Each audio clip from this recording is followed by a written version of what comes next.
Good morning, Crosspoint. You guys doing good today? Good. Hey, how many of you guys enjoyed that extra hour of sleep? Let me hear you. Come on. That's some good news for you right there, right? Listen, I love good news like that. Anytime I can have a little bit more time to sleep, that is some good news for me. Man, how many of you guys love getting good news? Yeah? We love good news? Yeah, I love getting good news, and sometimes there's just some news that changes everything. You could receive something, this piece of information, that changes everything for you. And I had one of these moments for me in my life at Christmas 2019. I received some news that changed everything for me. You see, Kyla and I's families are from the Midwest, and we spend our holidays with them. And so Christmas 2019, we were in Indiana, and Kyla went to Indiana a couple days before me. I had some Christmas Eve services to do in California. And so Christmas Eve happens. I drive to LAX because everyone loves to spend Christmas Eve in LAX. And I get on a flight to go to Indianapolis. I fly through the night. We get there at like 5 a.m. And then we get to her house, and I'm tired. I'm tired. I'm like groggy. I'm sleepy. I sleep for a little bit, and then Kyla wakes me up. She's like, "Hey, we have like family Christmas. Can you get up and where are you going to go?" I'm like, yeah, for sure. Let's do this. And then, as soon as I get up, she's like, "Hey, actually," she shuts the door, and she sits me down, and she's like, "I actually have a gift for you." And you, men, if you've had this moment in your life before where your wife gives you a gift that you have not done anything to do to you have not, I don't have any gift to give to her, you know? Have you guys ever had this moment where you're just like, I didn't get her a card, you know? Goodness. And so I remember she gives me this card, and the whole time I'm just like, what could I give her that would help remedy, to even it out, you know? Am I alone in this? Guys, can you, come on. And so I was just like, okay, maybe I could find something in my bag that I could just hand her and be like, I thought about you also, you know? And so I was just thinking about that the whole time. I open up the card, and something falls out, and I'm one of those guys who I don't really read what the card actually says, you know? I just read what you wrote. That's the thing I go to immediately. And I'm just oh man, I didn't get her anything. And then all it says and I'm delirious. I've been traveling I've been going for a long time. And on the card it says, I guess God thinks we're ready. And I'm like, what? And then I look down and I pick this thing up, and this is a pregnancy test. And it was, and I looked at the card, and there was a baby on the card. I should have seen it coming.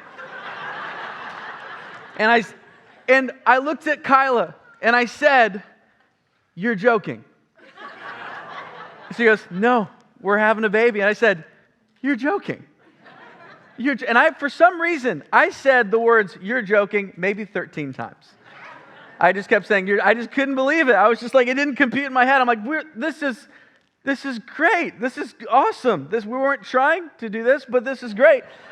This is very, very fun. And listen, that news fundamentally changed everything about my life. How many of you guys are parents in here who that news of becoming a parent changed everything for you? It was incredible. And if you know me, this has changed everything about me. This is I pretty much talk about Eleanor all the time. All of my Instagram feed is just things that she does. I love talking about it's one of those things that just it permeates throughout me. And my life has changed forever because of that news. And big news has the power to do that. Big news has the power to change your life. And over the next couple weeks, we're actually going to be talking. We're finishing up a study that we in the Gospel of Luke that we were last in 2021. We have one more chapter to go, so if you have your Bibles, turn to Luke chapter 24. And in this chapter, we actually discover some news. There is some new information that happens in Luke chapter 24, and this truth that we discover may be the most transcendent truth of all time.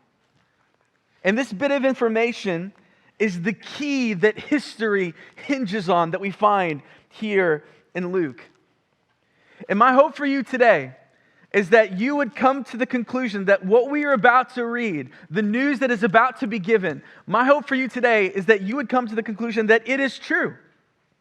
That the thing that we're reading is not some made-up fairy tale, that this thing that we're about to read is actually true. But I don't want it to just stay at just a truth level for you.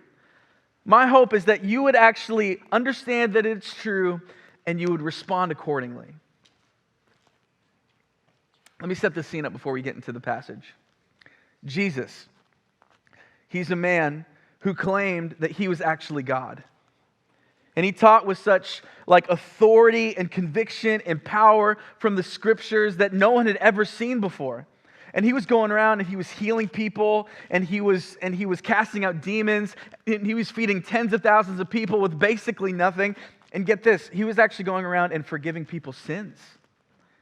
And the religious leaders of the day hated him for it. They hated what he taught. At every moment they could, they tried to undermine what Jesus was saying. They tried to undermine and ruin whatever ministry that he would be able to have, but they just couldn't do it. And so finally they got so upset, they got so irritated that they purposed that they were going to kill him. And so what they did is they convinced one of his disciples, they paid him off to betray Jesus. And so this happens, and Jesus is arrested. He is tried unjustly. And the religious leaders pressure the Roman leaders, hey, you should crucify this guy. You should kill him. And they do it.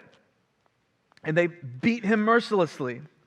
And they put him on a cross, and he dies the most excruciating death that you could have. And he gets taken off the cross, and he gets buried in a borrowed tomb. And everyone who had hope that Jesus was actually God was disappointed, because you see, the people of Israel at that time, they were waiting for this coming Messiah. All of the history of Israel and God's revelation to the people, and all the prophets before, they kept talking about this person that would be coming, that would save them, that would establish a new kingdom, that would be their God. This promised Messiah was coming. And when they saw Jesus doing what he was doing, so many people were like, this could be it. This could be it. This actually could be the one. And they put all of their hope and their stock in Jesus. And I would too, if you could see what he was doing in person. But then also, their hopes were dashed when he didn't get off the cross. He actually died. Can you imagine being some of these people who follow Jesus? You put all of your hope in something like this, and it's dashed. We do this all the time. We put our hope in things that actually don't last all the time. Maybe for you, you put all your hope in a marriage relationship. And you realize that for whatever reason, it isn't the thing that actually does what you need it to do for you. And you find yourself looking for intimacy, and you find yourself lonelier than you've ever been. Or maybe it blows up altogether. Or maybe you put all your stock and your hope and your ability to achieve. You graduated, you got that thing, you got the job, you accomplished these things. But as you keep accomplishing things, you realize the ceiling gets higher and higher and higher. And your ability to make things happen is only met with the never-ending ladder that you have to achieve. We put our hope in a lot of different things. And you've probably done this in a lot of different areas in your life, and you realize how putting your hope in something can fail you. But if you've ever felt like this, then you can empathize what the followers of Jesus must have been feeling. They thought he was the one. They thought he was the one that was going to save them. He thought they were going to establish this new kingdom. And he wasn't. Because God doesn't die. But Jesus died. And so as he's buried, can you imagine just the devastation and the grief that all these people must have felt? And that was on a Friday.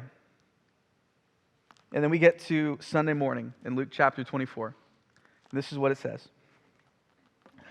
But on the first day of the week, early at dawn, they went to the tomb, they being a group of women who followed Jesus.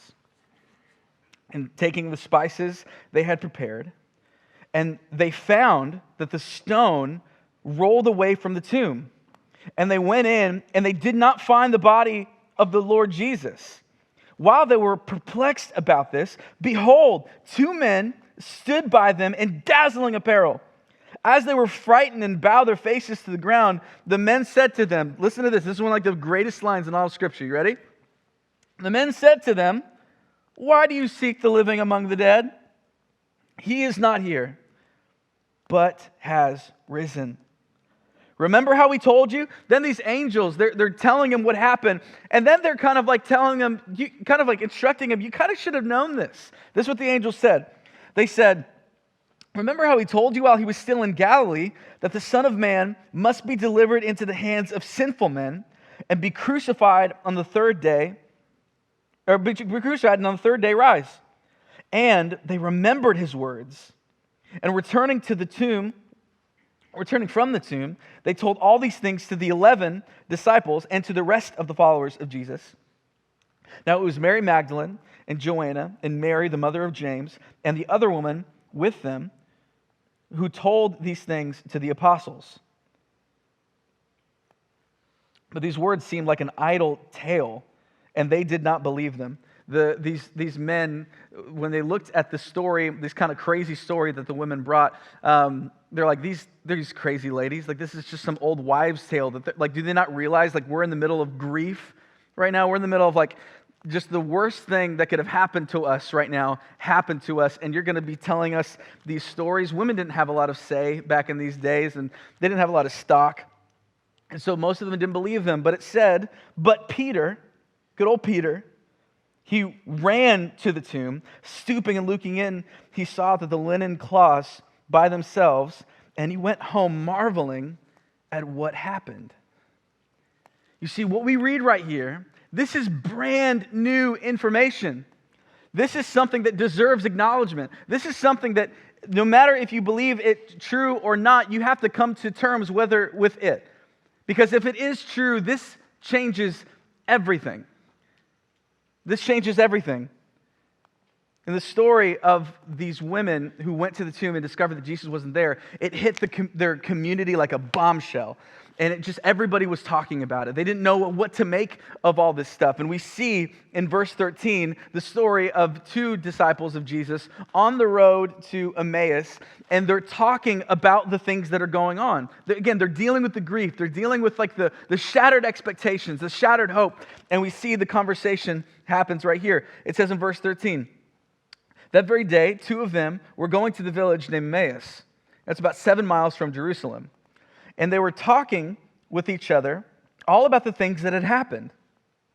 But while they were talking and discussing together, Jesus himself drew near and went with them.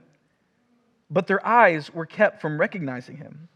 And he said to him, what is this conversation that you were holding with each other as you walk? And they stopped, they stood still, looking sad.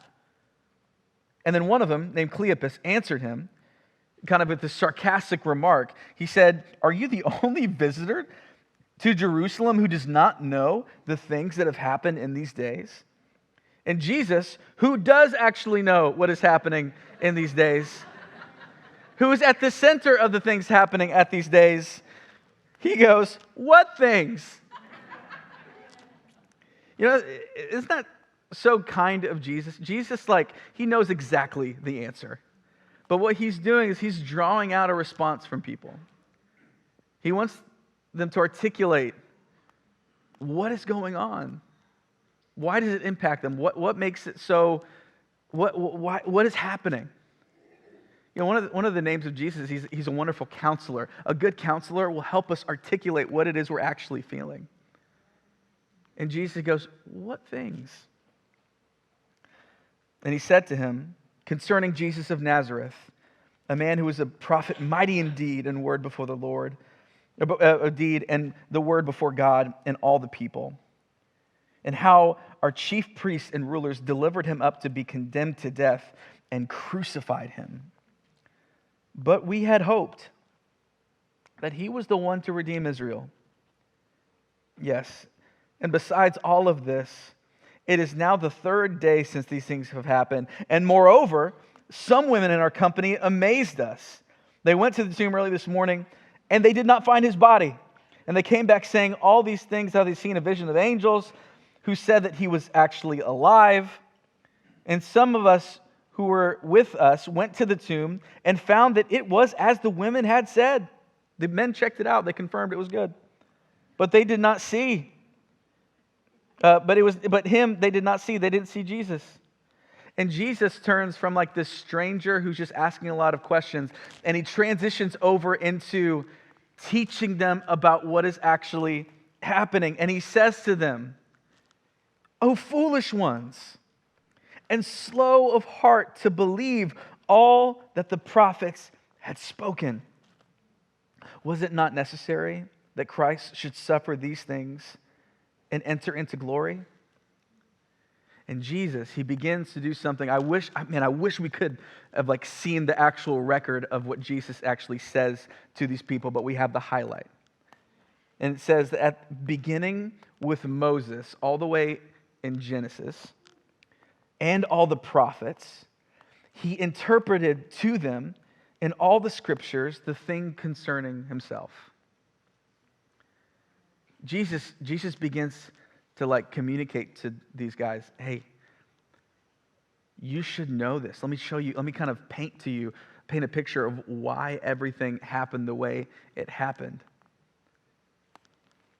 And so they drew near to the village to which they were going, and Jesus acted as if he was going further, and they urged him strongly, saying, "Stay with us, for it is towards evening, and the day is far now spent."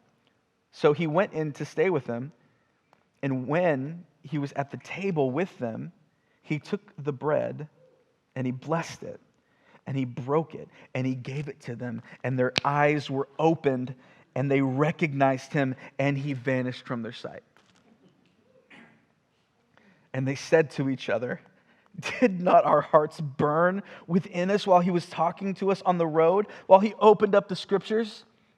And they rose that same hour and returned to Jerusalem. They spent all this time walking towards Jerusalem or towards Emmaus, and this was like news that was so preeminent. They're like, we can't wait till tomorrow. It's like not safe to typically travel at night, but they're like, this news requires so much of us, so we're going to go. And they immediately go back to Jerusalem to tell everybody what is going on. So they rose that same hour, returned to Jerusalem, and they found the 11, the disciples, and those who were with them gathered, all the people who followed Jesus, saying, "The Lord has risen indeed, and he's appeared to Simon." There's another story of how Jesus appeared to Simon. And then they told their story of what happened on the road and how he was known to them in the breaking of bread. I imagine that these two people might have been in the upper room at the Last Supper, and when Jesus was when he was kind of establishing this new rhythm of communion of the Lord's Supper, then he broke the bread and he blessed it. I imagine that they looked at him and things just clicked and like, oh my goodness, this is Jesus. This is Jesus. And what we have just read, right now we have the vantage point of being Christians 2,000 years after this event happened. Like, it's not hard for us. Like this, we grew up knowing that Jesus, like before we even figured out Jesus died, we know that Jesus was resurrected. Like, we'd never really had to live in the tension of Jesus never, like, not being alive. But at one point, this was brand new information to people. And this actually right here was the single greatest truth claim of all time. And the purpose of Luke writing, the purpose that he's writing these things down is for us to know that what actually happened here actually happened. That this is true. And that this truth that God actually rose back to life again, that this news is for everyone. It is not just for like the religious, like pious people who are up here. It is for every single person. This news of the resurrection of Jesus is good news. It's good news for you. And today I just have one main point for you based out of this passage. And this main point, it accidentally rhymes. You ready for this? The resurrection of Jesus is true, and it requires a response from you. The resurrection of Jesus is true, and it requires a response from you. Listen, the resurrection of Jesus, this truth claim, we have to come to terms with, do we believe it or not? Do we actually believe that this is true, or we don't? And we have to come to that conclusion on our own. But what Luke is trying to do, and what I hope that you will end up doing, is that you will just get to the point where you actually believe it. But it's not enough just to stay there with belief. It has to impact you. You have to move. You have to act. You have to respond to this truth. So the first thing is you have to know that the resurrection is true. How can we know that the resurrection is true? I have a couple points that helps us from this passage. Just know and have a reasonable expectation that what Luke is writing about actually happened. The first reason that we can know that the resurrection is actually true is because the tomb was empty. The tomb was empty. Both biblical and non-biblical scholars, they all agree that the tomb of Jesus Christ was empty. The reason for the tomb being empty was different depending on who you talk to. In Matthew, the Gospel of Matthew talks about how the leading priests actually paid the Roman centurions who were guarding the tomb. They paid them off to say that the disciples of Jesus came in the night and broke in and stole the body away. And there's even extra biblical literature that reports this back. And you talk to people who follow Jesus, you're like, no, it's empty because he walked out of there alive. Like, this is a big deal. No matter what the reason people are saying or claiming that the tomb is empty, one thread that kind of unites this whole thing is that everybody actually believed that the tomb was empty. Like, they believed that there was no body in that tomb. And listen, this is a big deal because the number one thing that you would have to do, the easiest way that you could kill this movement of Christianity, the easiest way that you could kill this idea that Jesus actually rose from the dead is just to produce a body. And they couldn't do it. They couldn't do it. This is one of those reasons that they said the tomb was empty. This should let you know that it should give you some hope and some confidence knowing that this actually happened. Number two, the other reason that we can look and to see that this is actually true is that it says that women were the ones who discovered the empty tomb. Do you know, in the first century, if I was trying to make up a story, the last thing that I would do, and if I wanted to have this story have some credibility and have some momentum with it, the last thing that I would do is to say that women were the ones responsible in reporting the most foundational aspect of this lie. Because that women in the first century in Jewish court didn't have a voice. They weren't even allowed to testify in Jewish court. So why would Luke say that the most important thing about our faith, why did he say that women were the ones who discovered it? Maybe because it actually happened. If he was trying to produce this propaganda machine to try to convince a bunch of people of a lie, you would do it differently than Luke did it. You would say, a group of very highly respected, educated men found this thing, but Luke didn't say that. Luke actually, it looks bad. The men look bad in this story. The men look really bad. They don't believe it. They're surprised every time. And the women that came in, and they're the ones who said, hey, this is what happened. If you were making something up, you would not do this. You would not do this. For me, this reasonably suggests that the reason Luke wrote these things down is because they're just the events that took place. The women found the empty tomb. Number three, the third reason that I think we can, from this passage, that we can faithfully conclude that this happened was all the different eyewitness accounts. He appeared to these two men on the road, and he, in 1 Corinthians chapter 15, Paul, he's talking about the resurrected Jesus, and he says that Jesus, after he was resurrected, he appeared to over 500 different people. And he lists a bunch of them, and then he says most of them are still alive. Because Paul wrote that about 25 years after the resurrection of Jesus. And what Paul was essentially saying to people was he was saying, listen, this did not happen in a vacuum. This did not happen in a cave. This happened in front of a bunch of people. And if you want to ask people, ask them. Check my sources. Do that. You know, if I was trying to convince people that I was God, the number one strategy that I would have, one of the main things that I would want to make sure that I did, I would make sure that I would try as hard as I could, that I would try to get the message of this lie of me being God. I would wait till I was dead, and I would wait till everybody who knew me was dead. Because as soon as you talk to anybody who knows me, they're going to quickly tell you that, hey, he's not God. That dude is not God at all. I've talked to him before. And the thing about God, the thing about Jesus, what he did, he didn't just like, there was no, he did not just like raise to life again and immediately go up. He rose to life again and spent time with people. He appeared to over 500 people. They could, if anybody in the first century had any questions about what happened, they could actually talk to people.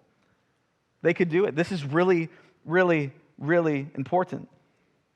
Number 4, one of the reasons we can believe that this is true is that the Old Testament tells us this is true. When Jesus is on the road with these two men, he's walking with them. And, you know, it's interesting how it says that his identity was kept from them. You know, some people say that he was the same but different. Like he looked, you know, he was a little bit different in his appearance, but he was similar. Maybe that's the reason why they didn't recognize him. But in other versions, it said like they were kept from knowing who he was. And the question then is like, why did he do that? Why wouldn't he just want to be like immediately walking next to him and be like, Jesus, what? Like, I think that I've asked Pastor Bruce and we've read a bunch of stuff about it. The short answer is we don't know. We don't know why exactly this happened. But what I can see here is that maybe one of the reasons why Jesus kept his identity from them was for him to be able to walk through the story and the plan of God, starting in Genesis chapter 3, all the way through the prophets, all the way till now. And do you know that the Old Testament, the story, when the revelation of God, when it is given, all of human history has been kind of angled towards Jesus, waiting for the coming of a Messiah. In Genesis chapter 3, it's first prophesied that there's going to be someone who's going to crush the head of the serpent, who's going to bruise his heel. And Jesus, so lovingly, he begins to like tell them and interpret them. You see this from Moses. You see this from the prophets. We just got done studying the prophets. And last week we talked about Isaiah. We talked about all the beautiful imagery that Isaiah has about this coming Messiah, Jesus. This was not an the plan of God was not just a spur-of-the-moment plan for Jesus to come and to die. This has been a plan since eternity past. And I think one of the reasons Jesus didn't immediately reveal himself to them is they could actually see the beauty in what has happened. This was not the spur-of-the-moment thing. The Old Testament has been leaning towards this event, and it finally happened. The Old Testament tells us that this was going to happen. And then the last thing is that Jesus tells us that this happened. He told us that this was going to happen. You know, I was a film major in college at Missouri State, so not like awesome, but it was, I was a film major. And one of our senior like class project, our senior film, the director of the thing came up to us and was like, hey, I think I have an idea of what we should do our senior film on. And I'm like, lay it on me. Let's hear it. And she's like, all right, I think we should do an Edgar Allan Poe adaptation of The Black Cat. And we can set it in like the 1930s. It'll be like a period piece, and I can use my cat. And I was like, you do know that the two things that they've told us in our classes that we should avoid in a student film is to do a period piece, because it's really difficult to make 2022 look like 1936. Okay, like we dress different, the cars are different, everything else is different. Like it takes, like in Hollywood, it's like a lot of money to like age things down. So that's like one thing. But then the other thing that they said is like never use animals in a student film, because animals are animals. They're persnickety. You can't control an animal. Like, and especially a cat? Are you kidding me? And like we did this thing, and so like, but then like everybody else is just like, well, she goes, well, I wrote the script, and the script's already done. And all the other people are like, well, the script's done, let's go for it. And I'm like, guys, I just want to say, I think this is a bad idea. I think this is not going to go well. But if everybody wants to do it, I'll say my piece and then I'll be done. So we did it, and we proceeded to make the worst student film you have ever seen in your life. It's horrible. I have one DVD of it, and I will never show anybody. It's that bad. But then, like towards the end of like film, it's like a train wreck. Everything's a disaster about it. And then people started coming to me after, like towards the end. They're like, "Yeah, dude, we probably should have listened to you, man. Like that's, like we had to paint the cat a little bit. The cat didn't like that. Tell you that much. But I'm like, this is your cat. Who's gonna get? I don't know. I didn't paint the cat. Would never do that.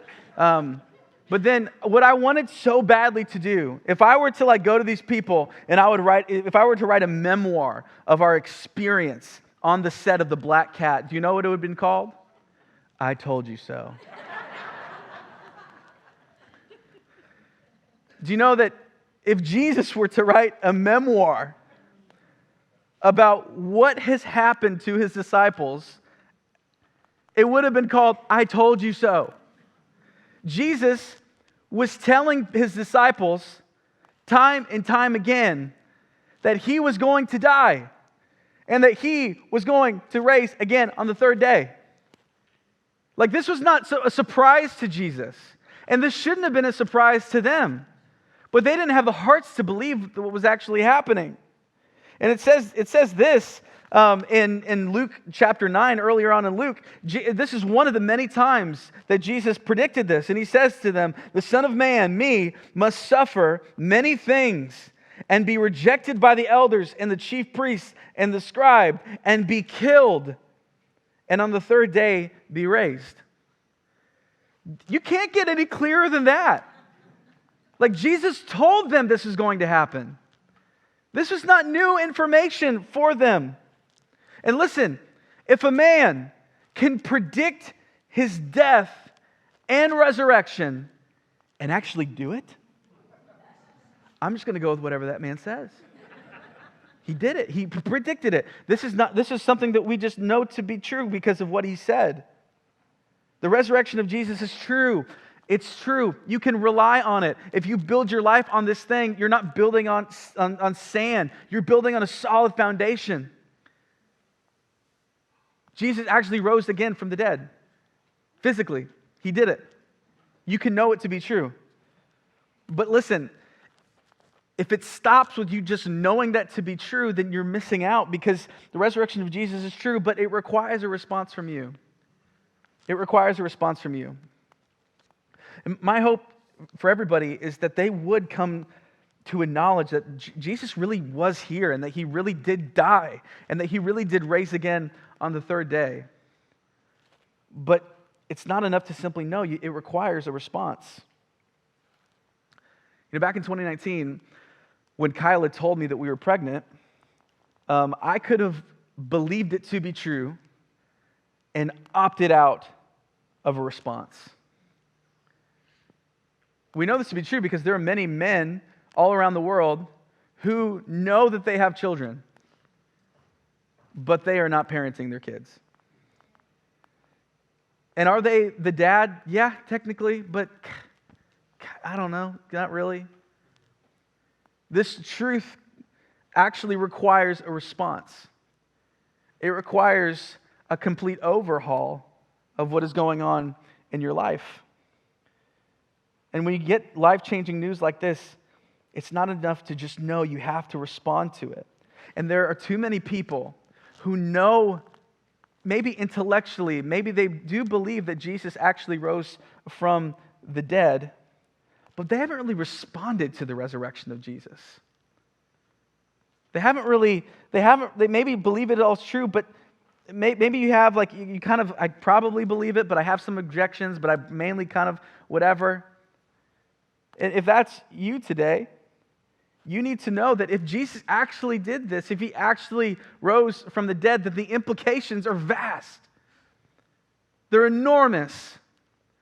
If this actually is true, then it requires something from you.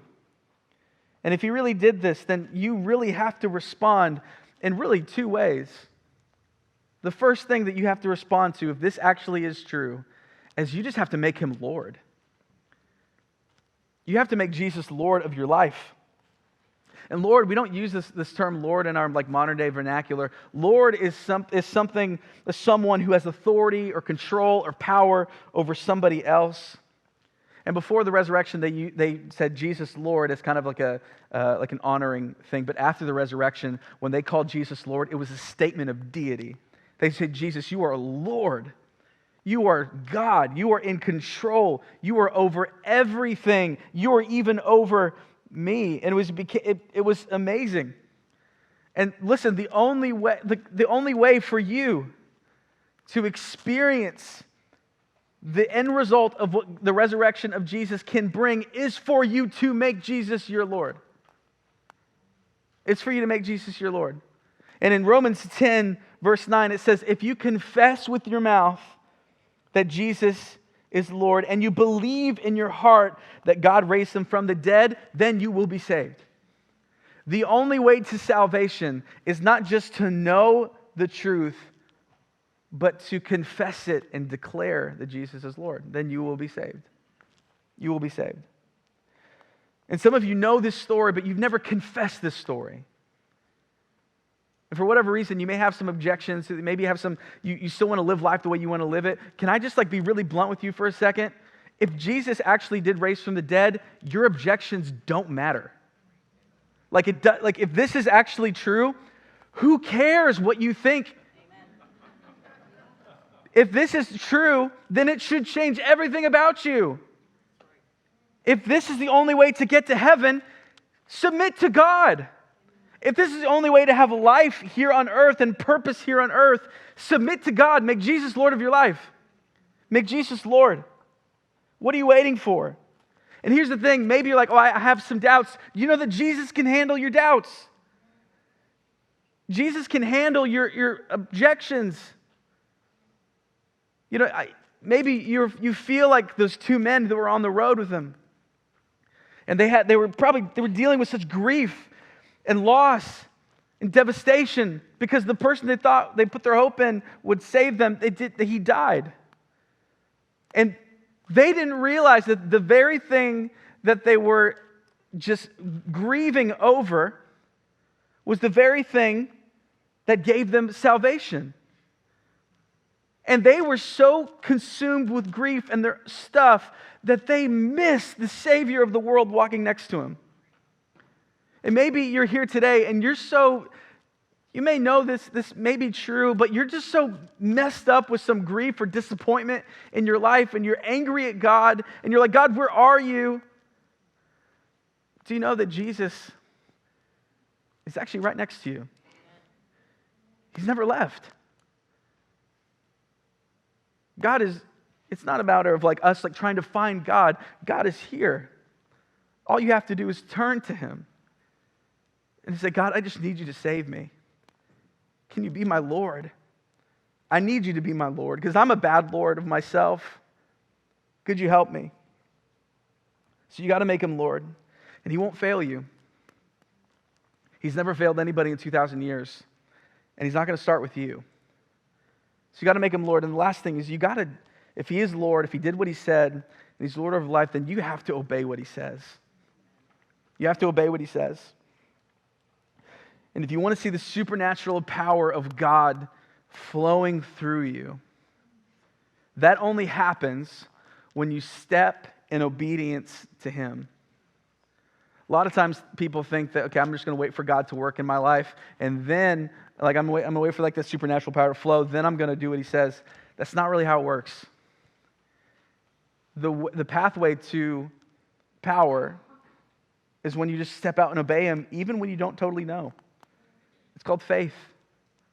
And you just say, I'm going to do this because I believe that you're going to come through, God. I'm going to follow you even when it's hard because I just believe you're going to come through. I'm going to try to really pursue holiness because I believe that this is what you want me to do. And it's impossible on my own to do it, but I know you're with me. And so I'm going to believe it. I'm just going to try. I'm going to act as if you're going to do it. And the power of the supernatural life can flow through you. And listen, the power of the supernatural life, like it flows outward. Like God does not fill you up to just have yourself be really excited and bloated. He wants to fill you. He wants you to experience what this power working through you of obedience is like, so that you can impact other people. If Jesus is Lord, if he actually did rise from the dead, and we only keep it to ourselves, then we are missing out on the full extent of what God wants to do in our lives. You know, if you were to sit down with God, if God were to sit down with you and have this coaching moment or correcting moment, what do you think would be the first thing, the one thing that he would tell you?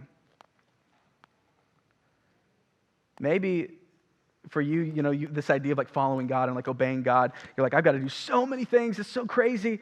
But can I tell you that the thing that you need to do is just take a baby step over into the direction of God? What's the one thing that you feel like the Lord would tell you, hey, you gotta start believing me right here. You gotta start following me right here. What is that one thing for you? And when you start taking baby steps in the right direction, the Lord is pleased. And you are acting as if he is Lord over your life, because he is either Lord of all in your life or he is not Lord at all.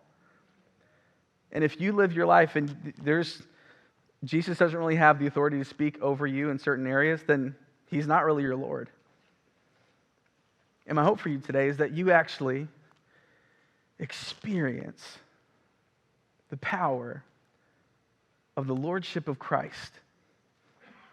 And you feel that joy and that contentment and that peace, and you watch him use you to do things that you never thought you'd be able to do on your own. Because listen, the resurrection of Jesus, it's true. And it requires a response from you.